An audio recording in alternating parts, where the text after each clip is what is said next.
Night ఏదైతే blast జరిగిందో దాని బ్యాక్ సైడ్ అయితే మనం ఉన్నాం అనమాట. ఇక్కడ కూడా ఫుల్ చూసుకోవచ్చు. మొత్తం కవర్‌లో ఉంది. ఎటు గ్యాప్ గాని, లోపల ఏంటనేది బయటకి కూడా కనిపించడం లేదు. అంతేకాకుండా ఓన్లీ ఈ అర్పురా, ఈ అంజున, ఈ చుట్టుపక్కల మన తెలుగు వాళ్ళు ఎక్కువ విజిట్ చేసే ప్లేస్ అనమాట. కానీ వాళ్ళు ఇప్పుడు లేకపోవడం కొంచెం ఆనందకరంగా ఉంది. తెలుగు వాళ్ళకి ఏం జరగలేదు. అది హ్యాపీ అనమాట. ఇప్పుడే ఫారెన్సిక్ వాళ్ళు వెళ్ళారు. వెళ్ళి బయటకొచ్చిన తర్వాత తెలుస్తది అసలు ఏం జరిగింది, ఏంటని ఫుల్ ఇన్ఫర్మేషన్ అయితే ఇస్తారు. లోపలికి ఎవరిని అయితే మాత్రం అలౌ చేయట్లేదు.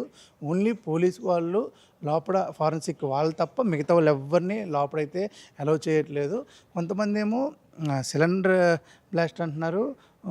ఇంకొంతమందేమో షాక్ సర్క్యూట్ అంటున్నారు. అది ఏదనేది వాళ్ళు చెప్తే వాళ్ళ నోటితోనే తెలుసుకోవాలి. మనకు కొన్ని వీడియోలు వచ్చినా సరే వాళ్ళు చెప్పాకనే దాన్ని కన్ఫర్మ్ చేసుకోవాలి. ఇంకా చూపిద్దాం అసలు లోపల ఏమన్నా వెళ్దాము అన్నా సరే అసలు పర్మిషన్ కూడా ఇవ్వట్లేదు. ఇక్కడ రివర్ అయితే ఉంది. దానికి ఆనుకుని చూసుకోవచ్చు మీరు. ఇక్కడ రివరు ఏదో జరుగుతుంది. అందరూ పోలీసులు అయితే లోపలికి వెళ్ళడం మనం చూసుకోవచ్చు. డిస్కషన్ అయితే జరుగుతుంది. మరి మీకు కనిపిస్తుంది అక్కడ కానిస్టేబుల్స్ ఫాస్ట్గా నడుస్తున్నారు. మరి ఏమైందనేది ఇంకా తెలీదు.